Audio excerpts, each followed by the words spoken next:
15 अक्टूबर 2024 को रात का समय था और उस समय लगभग घड़ी के 11:30 बज रहे थे।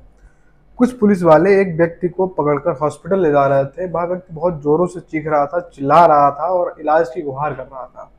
दरअसल उस व्यक्ति के पैर में जो घुटने से नीचे हैं बहुत ही ज्यादा गंभीर चोट आई हुई थी, इसलिए वह व्यक्ति दर्द से कराह रहा था। जैसे उसको हॉस्पिटल लाया जाता है, वहाँ जो और मरीज बैठे होते हैं उनके साथ साथ जो उनके चाहने वाले जो तीमारदार होते हैं वो भी बैठे होते हैं। वो उस व्यक्ति को दर्द से कराहता हुआ देखकर बहुत ही व्याकुल हो जाते हैं और परेशान होने लगते हैं। तो पुलिस वालों से कहते हैं भैया इसको जल्दी से ले जाइए, इसको इलाज कराइए, और उसको निकलने की जगह देते हैं। उसके बाद जब उस मरीज को बेड रेस्ट मिल जाता है और उसका इलाज होने लगता है, उसके बाद वहाँ पर जो मरीज थे उनके परिवार वाले जो होते हैं उनमें से एक महिला पुलिस वालों से पूछती है कि भैया इसको ऐसा क्या हो गया जो इतनी तेज चिल्ला रहा है, इसके पैरों में ऐसी चोट कैसे लग गई।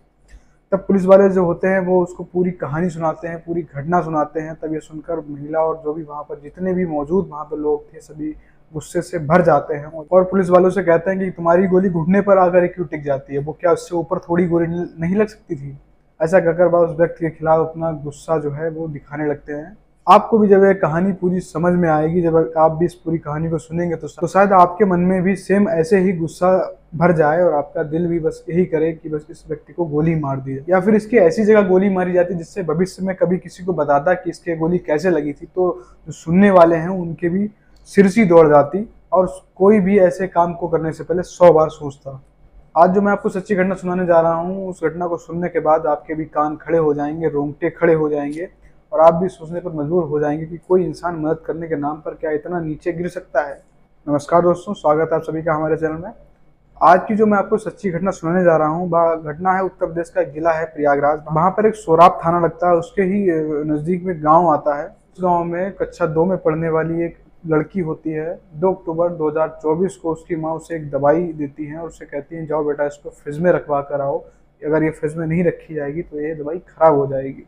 दरअसल उसके घर के थोड़ी दूर पर शिवगढ़ चौराहा है, वहाँ पर एक मेडिकल स्टोर होता है और उसकी माँ उस दवाई को रखवाने के लिए उस मेडिकल स्टोर पर भेजती हैं और कहती हैं उस मेडिकल स्टोर पर जाके इस दवाई को वहाँ फ्रिज में रख कर आओ। इसके साथ ही साथ उस चौराहे के पास एक दुर्गा पूजा का मेला भी लगा हुआ था। तो उस लड़की जो होती है वो 8 या 9 साल की लड़की होती है, तो वो अपनी माँ से जिद करती है और कहती है माँ मैं मेला भी देख कर आऊँगी और वहाँ पर जो पूजा है वो भी उसको भी देख कर आऊँगी, तो आप मुझे कुछ खर्च करने के लिए कुछ रुपए दीजिए। वो 10 रुपए की मांग करती है, उसकी माँ जो होती है उससे 10 रुपए दे देती है। इसके बाद वह लड़की जो होती है वह अपनी माँ से आधा इंजेक्शन लेकर और 10 रुपए के साथ साथ घर से हंसी खुशी निकल जाती है और पहुँच जाती है उस मेडिकल स्टोर पर। वहाँ जाकर वो उस मेडिकल स्टोर पर जाती है और वहाँ उससे कहती है कि भैया ये जो दवाई दी है माँ ने फ्रिज में रखने के लिए दी है, उसको आप फ्रिज में रख दीजिए। तो जो वहाँ पर जो मेडिकल स्टोर तो लड़का जो होता है वो उससे इंजेक्शन ले लेता है और उसको फ्रिज में लगा देता है। फ्रिज में दवाई लगवाने के बाद लड़की जो होती है वहाँ से चली जाती है। इसके बाद लड़की वहाँ से ना तो वह दुर्गा पूजा में पहुँचती है और ना इसके बाद काफ़ी देर तक रात में घर पर आती है। जब वह लड़की देर रात तक घर पर नहीं आती है तो घर वालों को चिंता होने लगती है, उसकी माँ परेशान हो जाती है। दरअसल उस लड़की का जो पिता होता है उसको 2 महीने पहले चोट लग गई थी, उसकी रीढ़ की हड्डी में काफ़ी चोट आई थी। तो डॉक्टर ने उसको कुछ दिन के लिए बेड रेस्ट बताया था और बेड रेस्ट के साथ साथ उसके एक इंजेक्शन लगता था जो आधा सुबह और आधा शाम को लगता था। चूँकि इंजेक्शन जो था वो बाहर रखने से ख़राब हो जाता था, इसलिए उसकी माँ जो थी वो उसको घर में फ्रिज ना होने के कारण उसको मेडिकल स्टोर पर फ्रिज में रखवा दिया करती थी और बच्ची जो है उस इंजेक्शन को रखवाने मेडिकल स्टोर पर जाया करती थी। लेकिन वो जब आज जाती है तो उसके बाद वापस लौटकर शाम को घर पर नहीं आती है। परिवार वालों की चिंता बढ़ने लगती है, जो आस पड़ोसी भी होते हैं वो भी आने लगते हैं, धीरे धीरे जुटने लगते हैं कि आखिरकार बच्ची कहाँ गई। सब ढूंढने लगते हैं, माँ का रो रो कर बुरा हाल हो जाता है। दरअसल वो जो बच्ची थी वो अपने 5 भाई बहनों में दूसरे नंबर की लड़की थी। इसके बाद सभी परिवार वाले और जो भी आस पड़ोसी हैं वो सभी लोगों के घर में और सभी जगह ढूंढने लगते हैं। उस चौराहे पर मेडिकल स्टोर पर जाकर पूछा जाता है, तो वहाँ जब पूछा जाता है तो मेडिकल स्टोर वाला कहता है कि वो तो इंजेक्शन लगवा के वहाँ से उसी समय चली गई थी। माँ की चिंता और बढ़ गई है, माँ उसे दुर्गा पूजा में देखा, सब जगह देखा, लेकिन वो लड़की कहीं नहीं मिलती है। माँ का रो रो कर बुरा हाल हो जाता है। उसकी माँ रोते रोते चिंता में पूरी रात पड़ी रहती है और अगले दिन यानी 3 अक्टूबर 2024 को जो उसका घर होता है उसके घर से 200 मीटर की दूरी पर खेतों में एक लावारिस बच्ची की लाश पड़ी हुई मिलती है। और जैसे ही जब उस लाश को कोई देखता है उसके बाद वह जाकर उसकी माँ को बताता है कि तुम्हारी बेटी की लाश वहाँ जंगल में खेतों में पड़ी हुई थी। ये सुनते ही उसकी माँ छाती पीट पीट कर रोने लगती है, उसका रो रो कर बहुत ही बुरा हाल हो जाता है। तुरंत सूचना पुलिस को दी जाती है और पुलिस भी तुरंत मौके पर आती है। जब पुलिस वहां पर आती है तो उस लड़की के तन पर एक भी कपड़ा नहीं था, यानी कि साफ दिख रहा था कि उस लड़की के साथ किसी ने बलात्कार किया है और उसको यहाँ जंगल में जो खेत है यहाँ पर फेंक दिया कर। पुलिस ने तुरंत उस बच्ची के शव को अपने कब्जे में लिया और तुरंत उसको पोस्टमार्टम कराने भेज दिया। उसके बाद जब पोस्टमार्टम की रिपोर्ट आती है तो ये सुनकर पुलिस के भी कान खड़े हो जाते हैं और वहाँ पर सभी के पैरों के तले जमीन खिसक जाती है। पोस्टमार्टम रिपोर्ट में यह आता है कि उस बच्ची के पहले तो हाथ तोड़े जाते हैं, उसके बाद उसके दोनों पैर तोड़े जाते हैं, इसके बाद उसके साथ बलात्कार किया जाता है और इसके साथ साथ उसके सर और शरीर में लगभग 7 जगह पर बहुत ही ज़्यादा गंभीर चोट आई हुई थी। सभी लोगों के कान सन्न रह जाते हैं और सभी लोग मायूस हो जाते हैं कि आखिरकार इस 9 साल की छोटी बच्ची के साथ इतनी बुरी तरीके से दरिंदगी किसने की और इस घटनाक्रम को किसने अंजाम दिया। इस सवाल का जवाब ना तो केवल पुलिस जाना चाहती है बल्कि जो आसपास के लोग होते हैं, उसके परिवार वाले, वो सब इस सवाल का जवाब जानना चाहते थे और पुलिस इस मामले की जांच पड़ताल में तेजी से जुट जाती है। वहाँ पर डॉग स्क्वाड आते हैं और मौके पर छोटी छोटी बारीक चीजों को पुलिस तुरंत अपने कब्जे में लेती है और तुरंत अपराधी की खोज करने में लग जाती है। जैसे जैसे खबर आसपास गाँव में फैलती है, आसपास गाँव के लोग भी वहाँ पर आने लगते हैं। इसके बाद कुत्ता उन कपड़ों को सूंघता है, उनको सूंघते सूंघते उस गांव के पंचायत घर में घुस जाता है। वहां पर सीसीटीवी कैमरे लगे होते हैं। पुलिस तुरंत ही उस सीसीटीवी कैमरे की जितनी फुटेज होती है उसको अपने कब्जे में ले लेती है और उनको खंगालना शुरू कर देती है। अगले दिन 4 अक्टूबर 2024 को यह जो वाकया होता है अखबार में प्रकाशित होता है और वायरल होना शुरू हो जाता है। लोगों का आक्रोश बढ़ने लगता है, लोग इस पर पुलिस और प्रशासन पर सवाल उठाने लगते हैं, तुरंत ही उस आरोपी को पकड़ने की मांग करने लग जाते हैं। दरअसल प्रतापगढ़ में जो एक परिवार होता है उसमें एक आदमी और एक उसकी पत्नी और उसके 5 बच्चे होते हैं, जो कि प्रयागराज के पास एक थाना सोराब के एक गांव में रहते थे। वो लोग जो परिवार वाले थे वो एक पत्थर तोड़कर जो सिलवट्टा होता है जिस पर मसाले पीसे जाते हैं उनको बनाने का काम किया करते थे, जिससे उनकी रोजी रोटी चला करती थी। लेकिन कुछ ही दिनों में जो उसका जो परिवार का जो मुखिया होता है, यानी कि उस बच्ची का पिता जो होता है, उसकी किसी वजह से चोट लग जाती है, उसकी रीढ़ की हड्डी में काफी ज्यादा चोट आती है, इसलिए डॉक्टर ने उसको बेड रेस्ट बताया था। इसके साथ ही साथ उसके एक इंजेक्शन भी लगा करता था, जो आधा इंजेक्शन सुबह शाम लगता था और इस इंजेक्शन खराब ना हो जाए इसलिए उसकी माँ जो होती है उस इंजेक्शन को फ्रिज में रखवा दिया करती थी।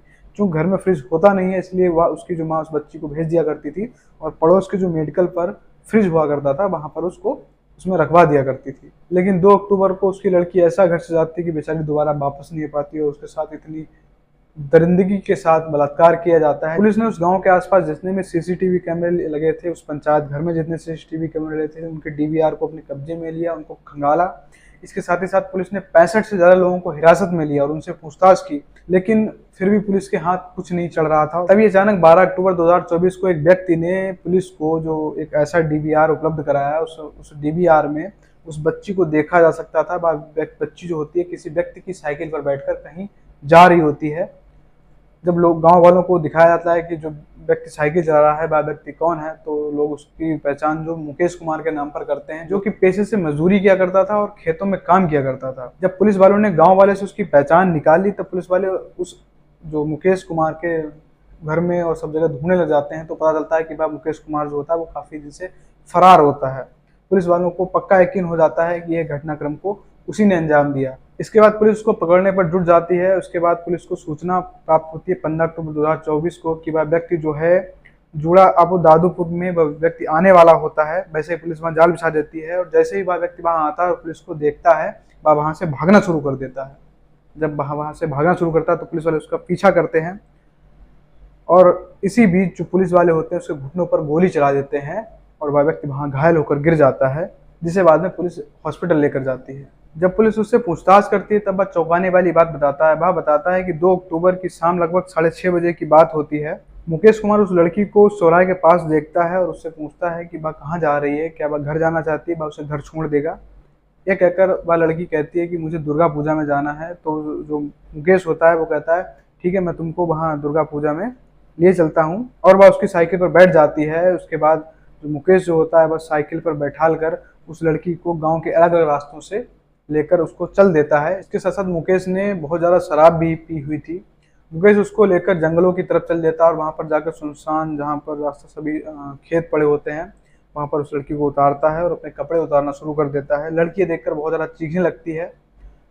जब लड़की उसके सामने चीखती है तो मुकेश उसको बेरहमी से पीटने लग जाता है और वह उसे तब तक पीटता रहता है जब तक वह बेहोश नहीं हो जाती है। इसी मारपीट में उस लड़की के हाथ भी टूट जाते हैं और उसके दोनों पैर भी टूट जाते हैं और उसके सर एवं शरीर पर कई जगह बहुत ही ज्यादा गंभीर चोटें आ जाती हैं।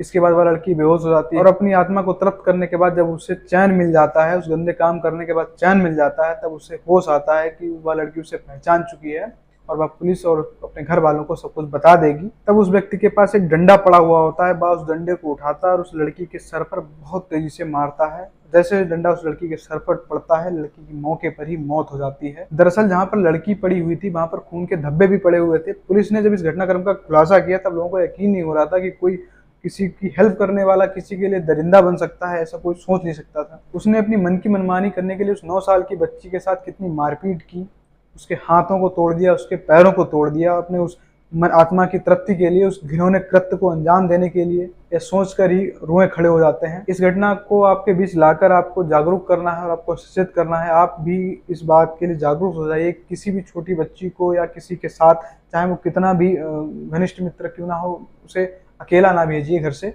उसको घर से अकेले निकलने की परमिशन ना दीजिए। बेचारी उस माँ के ऊपर क्या गुजरी होगी जब उसने अपनी बच्ची को इंजेक्शन रखने के लिए भेजा था और वो उससे 10 रुपए मांग के लेकर गई थी उस मेले को देखने के लिए, उस पूजा में जाने के लिए, और उस बच्ची के साथ इतनी दरिंदगी के साथ उस व्यक्ति ने बलात्कार किया कि सभी के रोए खड़े हो जाते हैं। मन तो करता है ऐसे अपराधियों को वहीं पर मार कर सजा देनी चाहिए, उनको वहीं पर मौत के घाट उतार देना चाहिए, लेकिन मजबूर हैं हम सब। खैर, आप सब जागरूक रहिए और सचेत रहिए। Thank you.